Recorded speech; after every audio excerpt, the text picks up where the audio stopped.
நண்பர்கள் அனைவருக்கும் வணக்கம். நம்ம இன்னைக்கு பேச போகிற தலைப்பு வந்து நம்ம தாய்மொழியான தமிழ் பற்றின ஒரு செய்தி. அண்மையில் தமிழ் நடிகர் கமலஹாசன் அவர்கள் ஒரு திரைப்படத்தின் இசை வெளியீட்டின் போது அந்த இடத்தில் இருந்த கன்னட நடிகர் சிவ்ராஜ்குமார் அவர்களை அன்போடு பார்த்து, நீங்கள் வேறல்ல, நீங்களும் என் தாயின் பிள்ளை போல் அப்படி சொல்லிட்டு அதுக்கு ஒரு எடுத்துக்காட்டு சொன்னார். தமிழ் மொழியின் பிள்ளைதான் கன்னடம் என்று சொன்னார். அன்பின் நிமித்தமாக வந்தாலும் ஆராய்ச்சியின் பொருளும் அதுதான் என்பதை மொழி ஞாயிறு தேவநேய பாவனர் உட்பட பலர் அதனை ஒப்புக்கொள்கிறார்கள். இந்த கருத்திற்கு கர்நாடக முதலமைச்சர் மதிப்பிற்குரிய சித்தராமையா அவர்கள் இந்த கருத்து தவறு என்பது போல் அவர் சொல்லியது நமக்கு தமிழ் மக்களுக்கு மட்டுமல்ல, உலக அறிஞர்களுக்கு ஒரு வருத்தத்தை அளிக்கிறது. காரணம், மொழி ஆராய்ச்சி என்று சொல்வார்கள். அந்த மொழி ஆராய்ச்சியின் அடிப்படையில் தான் தெலுங்கு, கன்னடம், மலையாளம் உள்ளிட்ட மொழிகளுக்கு தமிழ் தாய் என்பது ஆய்வின் அடிப்படையில் அறுதியிட்டு கூறிய ஒரு செய்தி என்பதை நான் இங்கு மகிழ்ச்சியோடு தெரிவித்துக் கொள்கிறேன். இந்த கருத்தினை உலக தலைவர்கள் பலர் ஒப்புக்கொள்கிறார்கள். அது கால்டுவெல்லாக இருந்தாலும் சரி, மொழி ஞாயிறு தேவநேய பாவனாரும் இருந்தாலும் சரி, அண்மை கால அரசியல் தலைவர்கள் தொல் திருமா அவர்களாக இருந்தாலும் சரி, அன்புமணி ராமதாஸ் ஐயாவாக இருந்தாலும் சரி, அனைவரும் ஒப்புக்கொள்கிறார்கள். இப்போ நான் சொல்லப்படுற செய்தி என்னன்னா, இவங்க எல்லாம் ஒத்துக்கிட்டாங்கல்ல. என்னுடைய நண்பர்கள், மாணவர்கள், என்னை நேசிக்கக்கூடிய அனைவருக்குமான ஒரு அற்புதமான செய்தி.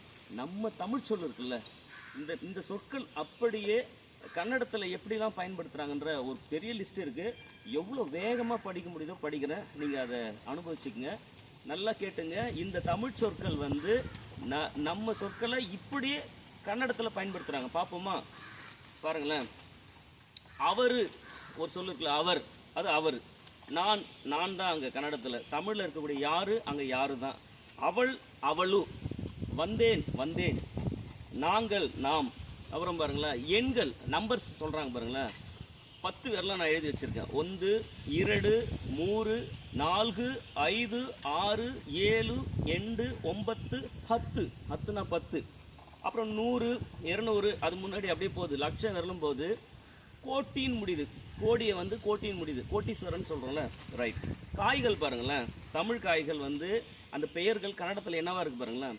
சொரக்காய், சொரக்காய். வெண்டைக்காய், பெண்டைக்காய். முள்ளங்கி, மூலங்கி. தேங்காய், தெங்கினிக்காய். பட்டாணி, பட்டாணி தான். அவ்வளோ. ஏன் அம்மான்ற ஒரு சொல் இருக்குல்ல, கன்னடத்தில் அது அம்மா தான். தந்தை சொல்கிறல, அங்கே தந்தை. அப்புறம் பழங்கள் பார்த்தீங்கன்னா, மானா தெரியும், மாம்பழம். அங்கே மாவின. திராட்சை, திராட்சா. சப்போட்டா, சப்போட்டா தான். விலங்கு பாருங்க, ஒரு அற்புதமாக விலங்கு லிஸ்ட் கொடுத்துருக்காங்க பாருங்க. புலி, ஹீலி. நாய், நாய். சிங்கம், சிங்கா. யானை, ஆனை. பசு, ஹசு. கரடி, கரடி. குதிரை, குதிரை. எருமை, எம்மே. ஆமை, ஆமே. மீன், மீன். நரி, நரி. சிறுத்தை, சிறுத்தை. எலி, இலி. இப்போ நான் முதல் சொன்ன லிஸ்ட் எல்லாம் தமிழில் இருக்கக்கூடிய விலங்கின் பெயர். அதே பேர் தான் கன்னடத்தில் பயன்படுத்துகிறாங்க. பறவைகளில் பாருங்கள். கிளி, கிளி. வாத்து, வாத்து. கோழி, கோழி. காக்கா, காகே. ஆந்தை வந்து கூபே அப்படின்னு போட்டிருக்காங்க. சங்க இலக்கியத்தில் ஆந்தையை குறிக்கக்கூடிய சொல் கூகை. இவங்க கன்னடத்தில் கூபே அப்படின்னு சொல்கிறாங்க. நிறங்களில் பார்த்தீங்கன்னா கருப்புக்கு கப்பு அப்படின்னு சொல்கிறாங்க. இதில் விசேஷமாக சொல்லக்கூடிய வேறு என்ன செய்திகள்? கிட்டத்தட்ட நம்ம சீதா பழம்ன்ற சொல்லு பாருங்கள். சீதா பலா.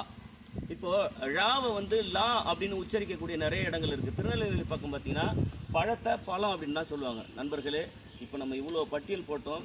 இந்த சொற்கள் அனைத்தும் தமிழ் சொற்கள் கன்னடத்தில் கிட்டத்தட்ட தமிழில் எப்படி வழங்கப்படுதோ அதே போல் வழங்கப்படுவதை பார்க்கிறோம்.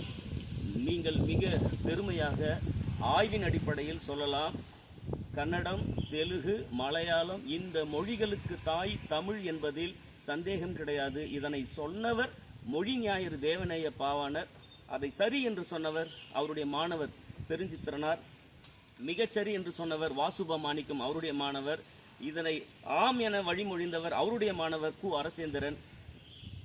அரசேந்திரனுடைய மாணவர் சொல்கிறேன் முனைவர் முரளி. நான் ஏன்னா இந்த பட்டியலில் சொல்லுவாங்களே, என் பாட்டை சொன்னது அடுத்தது அப்பா சொன்னது, அதுபோல் மொழி ஞாயிறு தேவநேய பாவனர் வழி வழி வந்த மாணவர்களில் நானும் ஒரு மாணவன். இதை சொல்கிறேன்.